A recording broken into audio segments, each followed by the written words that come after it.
Salt 105.1, it is PK, and with me I have the guys in Billy Talent. We are here at Louder Than Life. How you guys doing? You feeling all right? Feeling awesome, yeah. Yeah, feeling good to be back in the USA.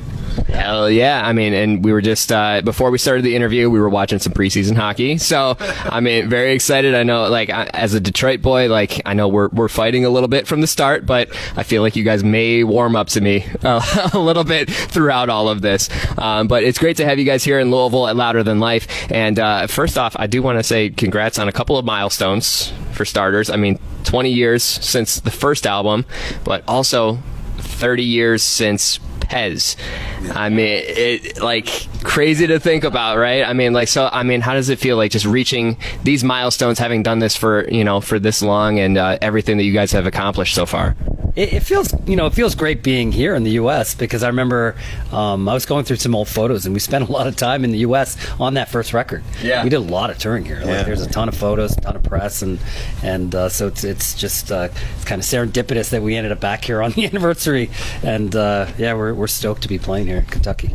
I mean, I'm very excited about it. I mean, it's such a different atmosphere at festivals, and I mean, when you think about, just being on tour and everything, like, what is it about festivals that, I mean, brings out kind of a different energy? I mean, like, you always want to give 100%, but there's a different vibe to a festival, right? Yeah, you get to play in front of people that might not know your band, and a festival like this is just, there's a massive amount of people here, so it's exciting, and you're also a little bit charged up about playing with your peers. And there's like AWOL Nation was just on, and we toured with those guys, and it was nice to see them. And later on, we get to watch Queens of the Stone Age, and like it's exciting. It's just a nice atmosphere. Yeah, there's a lot of bands here that we toured with or played with in the past, and so that's what it's really fun playing a festival like this. Last night I came to see Pantera, and our old front house guy was working with Event Sevenfold, so nice. He was here, and I hadn't seen him in a while, so that was nice. So yeah, it's really nice to just be at a festival like this. Yeah, it just like kind of brings the whole rock and roll community together, and and like you were saying, I mean, like, you see bands that you've toured with, but you also get a chance to see bands that like otherwise you wouldn't, maybe. I mean, like, and, might not be the best fit for a tour, so it's cool that everything kind of gets to be in one spot. So it's really interesting, just the kind of dynamic behind that. But also, as you guys are thinking about a set list, it's like it's got to be a different train of thought. Like you said, you're playing in front of people that might not know who you are. So what kind of thoughts are in the back of your head as you're putting that together and thinking, like, all right, how do we reach these people that may not know who Billy Talent is?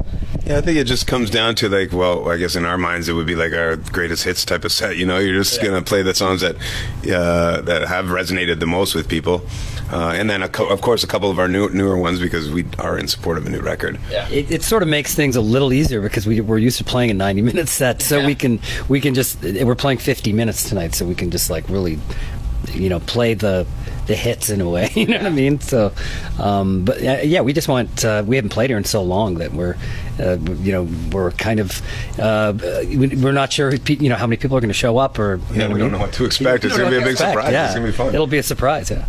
I'm very excited because, I mean, obviously, like, having grown up in Detroit, like, and at the station there, we've been supporting you guys for so long. I mean, going all the way back to, that first album with River Below and Try Honesty and all of that. So, it's very exciting to see, how things have evolved, for the bands, as you've, now put out the new album, which has been out for, a hot second. But it feels like this recent album was, I hesitate to say experimental because it might be a little bit too strong, but it feels like you guys were, kind of trying a little bit of different things here and there throughout the album, right? Yeah, definitely more mature. I think it reflects our age more than anything else.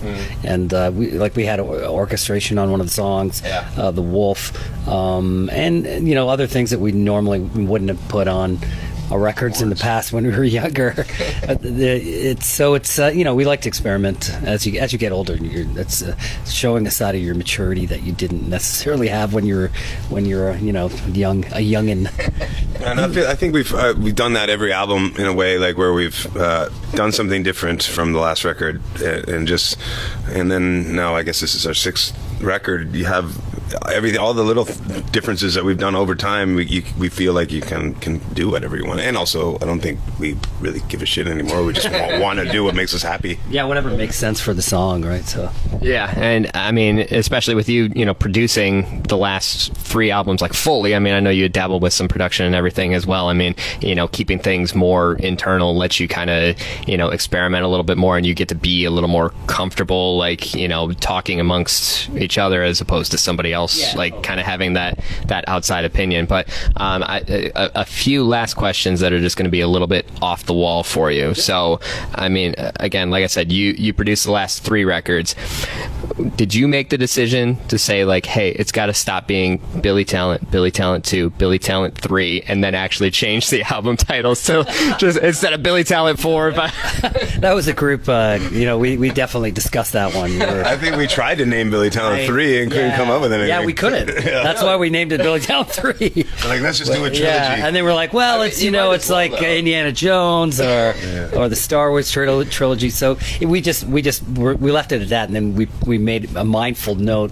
Next time we make a record, we're gonna have a title for it. Yeah. Okay. All right. I mean, that's fair. That's fair. All right. And then I guess for both of you, when's the last time that you've actually watched Hardcore Logo? Oh man, I watched it with was it Against Me?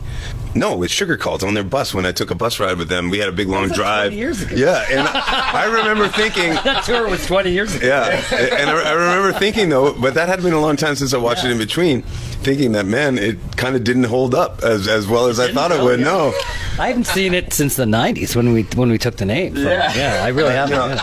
It was good, but it's so like Canadian that it held up to me, but when I was showing it to like some American guys, it didn't translate to them. No, but like it's still it's a great book too, like the book and the movie. It's really cool. I will say I was going to try to pull a Nardwuar and like actually have like a copy of it and everything, but I couldn't find it. Kind of like last minute, I was like, where the hell could I find this right now? It was going to take like 2 weeks for it to ship, so I'm sorry. Like, just jot down the address. I'll send you guys a copy of it at some point if you don't already have a copy. We actually were sent a copy by Michael Turner. Yeah, the book. We have copies of the book that are personalized by him. Yeah, it's really cool. Really there you go. I mean, that was nice of him to do. Yeah. I mean, hell yeah. Very encouraging. He wrote on mine, "I loved you in Pezz." We were like, oh God, he's not going to sue us for the use of the name. There you go. There you go. I mean, that's the biggest relief out of all of it. So one more thing. I know we were talking about putting together the set list and everything, and festivals, different beasts. You get to go out, you play the hits, and bring in some of that new audience and everything. When you think about a headlining set, all right, and you're putting together that set list of the staple songs that it's like, all right, this always makes it in, no matter what. You got new songs that you put in. You got the fan favorites, all that, and you guys might have different answers, but what's a song that you wish you could put on the set list, but it just doesn't make the cut for whatever reason? Maybe it's too long, maybe it's too complex to put into a live show, or just kind of kills the vibe. Maybe like, what's something that you wish you could put into the set? Ooh, for me it would be Forgiveness. It's a song off our new record. It's a very prog and almost metal like song. Mm-hmm. I love playing it. I know these guys do too. It's just kind of like the black sheep out of all our set lists, you know what I mean? It's like so different than anything else in our set list that it doesn't always go over the best, but I like playing it. Lately I've been thinking a lot about Running Across the Tracks, and it's also like a bit of a proggy song too from Dead Silence, and it's got such a ripping guitar part, and it's always a really fun one to play live because it also does have this big space where it's just vocals and drums, and but both of these songs we've ripped them in our set like many times, so it's kind of hard. The Crutch is another one that was always fun to play. The And Crutch, February Winds. We haven't been playing much off of Dead Silence or Afraid of Heights on these last tours. I had a couple fans actually say, "Why aren't you guys playing the Crutch anymore?" I'm like, "That's right. That's a bouncy, fun song." Yeah. Well, hey, I mean, it's not too late to change things, is it? Reminded me about River Below, and I think we might have dropped the ball on the set list tonight. Oh wow! Oh my God, no! Don't tell me you did not include River Below. Uh-oh. I have to talk to the band. Uh-oh. Yeah, come on, 50 minutes, you can't squeeze another 3 in for River Below. Yeah.